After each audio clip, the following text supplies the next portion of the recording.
Ang Batang Masunurin na isinulat ni Joanna D. Isang araw, inutusan si Ben ng kanyang ina. Anak, maaari mo ba akong ibili ng toyo, suka, at bigas kay Mang Kalo? Oo naman po, inay.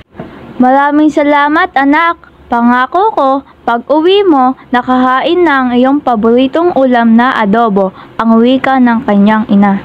Walang anuman po, inay. Ang mahalaga, nakatulong po ako sa inyo. Ang wika ni Ben.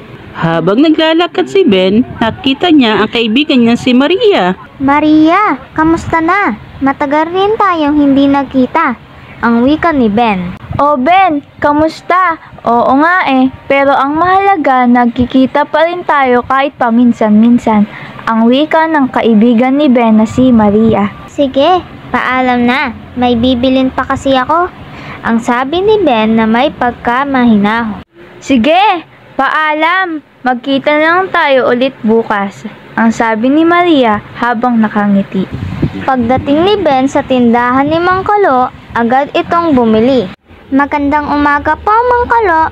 Pabili nga po ako ng toyo, suka, at bigas. Oh, salamat. Bali 100 lahat ang binili mo, iho. O sige po, Mang Kalo. Maraming salamat po. Ang sabi ni Ben habang inaabot ang bayad. Nang makauwi na si Ben sa kanilang bahay, agad siyang pumunta sa kanilang kusina. Inay, narito na po ako.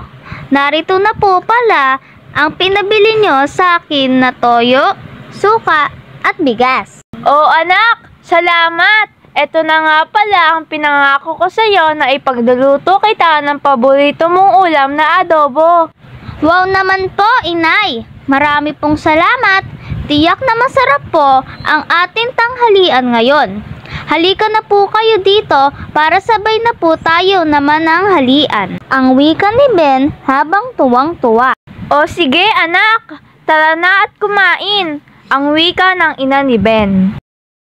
At dito nagtatapos ang kwento ng Batang Masunurin.